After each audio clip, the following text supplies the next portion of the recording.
You know what I realized we never learn about in school? Is if there were ever women soldiers in some of the famous wars in history. You would think that would be a pretty big deal or important to talk about. But there were women soldiers that fought in every major war in modern history. Wars like World War I, the Civil War, the American Revolution, and the Napoleonic Wars as well.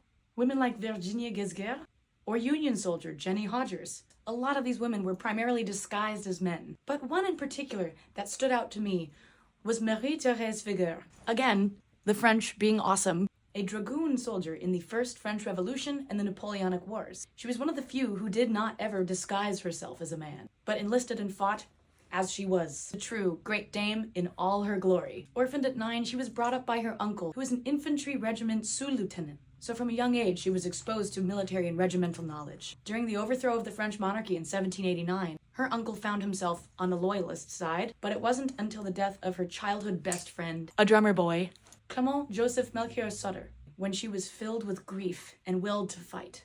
She joined her uncle's regiment, but quickly switched sides and joined the revolutionaries as a cavalier trooper. Her first time getting wounded in battle, the famous Siege of Toulon, where she had a chance encounter with a very promising up-and-coming artillery commander named Napoleon Bonaparte.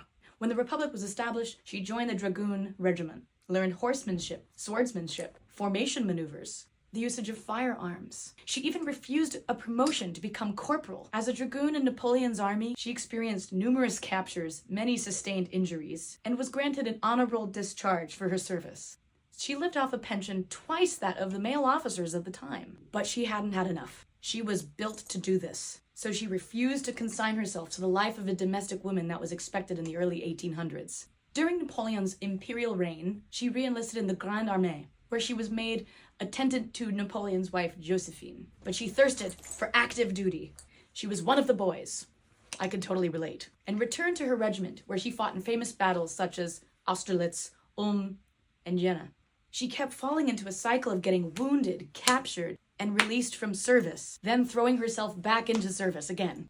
She, however, just missed the Battle of Waterloo, and because of this, she was not entitled to imperial pay after Napoleon's reign ended the second time. So she aged out, and that's when she decided to hang her hat, or bicorn, and open a restaurant. Don't worry, the story has a happy ending. No guillotine, no burning at the stake. Then one day, she was reunited with her long-lost drummer boy, whom she thought was dead in the past decades. They were happily married in their elder years, and ultimately she was granted the pension she deserved when the empire was reinstated under Napoleon III. There are countless stories of women soldiers like Marie-Thérèse Figueur, but each has their own tone and personality. But you gotta do some digging. Marie-Thérèse Figueur.